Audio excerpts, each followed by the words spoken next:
National Herald मामले ने कांग्रेस की मुश्किलों को कई गुना बढ़ा दिया। जो केस पहले सिर्फ गांधी परिवार तक सीमित चल रहा था, अब कई और पहलू सामने आ गए। बुधवार को ईडी ने बड़ी कार्रवाई करते हुए नेशनल हेराल्ड बिल्डिंग के अंदर मौजूद यंग इंडिया के ऑफिस को सील कर दिया। अब इसी तर्ज पर भोपाल में भी नेशनल हेराल्ड के एक और ऑफिस पर कार्रवाई हो सकती है। देखिए हमारे भोपाल संवाददाता की ये खास रिपोर्ट।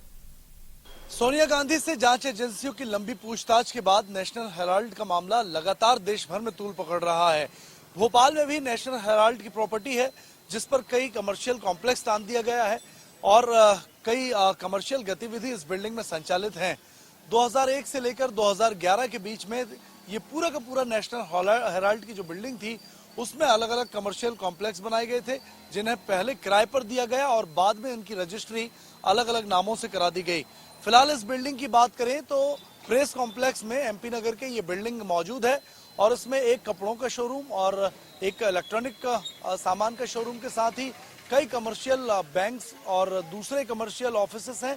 कह सकते हैं कि बड़ा जो दफ्तर है, बड़ा केंद्र जो बिजनेस का है, वो इस बिल्डिंग से जुड़ा हुआ है।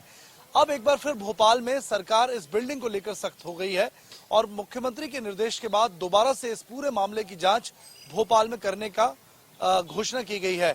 इसके अलावा भूपेंद्र सिंह जो नगरीय विकास मंत्री हैं, उन्होंने भी बयान दिया है कि दोबारा से इस पूरे केस की जांच की जाएगी और अगर लापरवाही पाई जाती है तो न सिर्फ बिल्डिंग पर सीजिंग की कार्रवाई होगी, बल्कि उन अधिकारियों के खिलाफ भी कार्रवाई होगी जिन्होंने इस बिल्डिंग को परमिशन दी और रजिस्ट्री में भूमिका निभाई।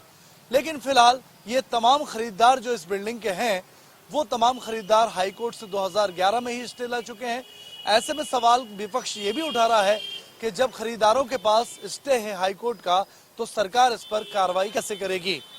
कैमरा पर्सन अजय कटियार के साथ ब्रजेश जैन, इंडिया न्यूज भोपाल।